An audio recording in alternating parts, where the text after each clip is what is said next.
Assalamu alaikum everyone. I hope you are all doing good. My name is Sibagha Mariam and I'm a student of Law Department from Punjab University Gujranwala campus. So today's topic is very interesting and important. We'll talk about Alternative Dispute Resolution ADR international law. So stay with me till the end. Let's begin. First of all, let's understand what is ADR. Alternative Dispute Resolution ADR means solving disputes without going to regular courts. It includes methods like arbitration, mediation, conciliation, etc. These methods are usually faster, cheaper, and more flexible, especially when countries, companies, organizations are involved. Now, let's move on to the next point, the scope of international disputes. So, what exactly are international disputes? They are disagreements between two or more countries, but they can also involve politics, economy, or legal matters. Some examples are two countries fighting over borders, conflicts related to trade deals, disputes about human rights, etc. Now that we know the scope, let's talk about how international law defines a dispute. Definition of international dispute. This is a famous case, Greece versus United Kingdom 1924. According to this case, an international dispute is when there is a disagreement on a law or fact, there is a conflict of legal opinions or interest. Great. Now let's move on to the different types of disputes we usually see in international law. Types of disputes in international law.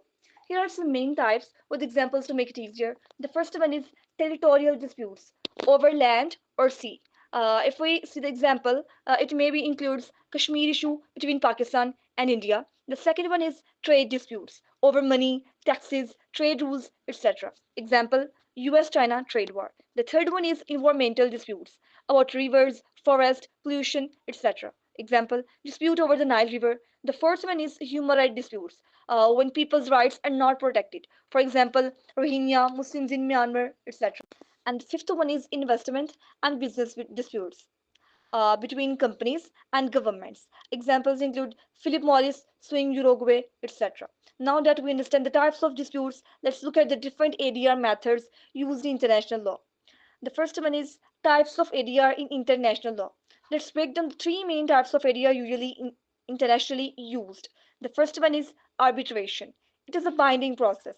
A neutral person called an arbitrator listens to both sides and gives a final decision. Types of arbitration: institutional arbitration under organizations like ICC, International Chamber of Commerce, PCA, Permanent Court of Arbitration, ICSID, for investment disputes, ADHOC arbitration, parties make their own rules. For example, in the South China Sea dispute, the Philippines took China to arbitration.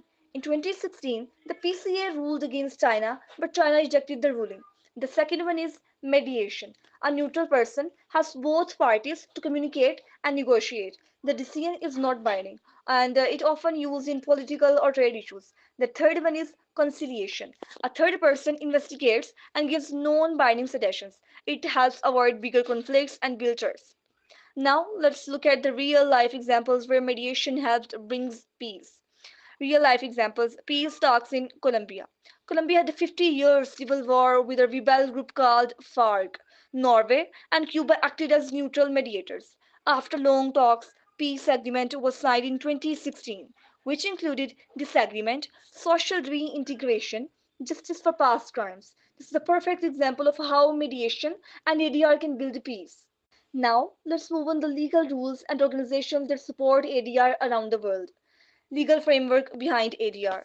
Some important laws and international bodies that support ADR are ICSID Convention, helps in investment disputes, New York Convention 1958, make it easier to enforce arbitral tours across countries, and the third one is UNCITRAL model law, helps countries create proper arbitration laws. Also, the International Court of Justice ICJ sometimes refers to ADR. The WTO dispute settlement body also uses arbitration like panels.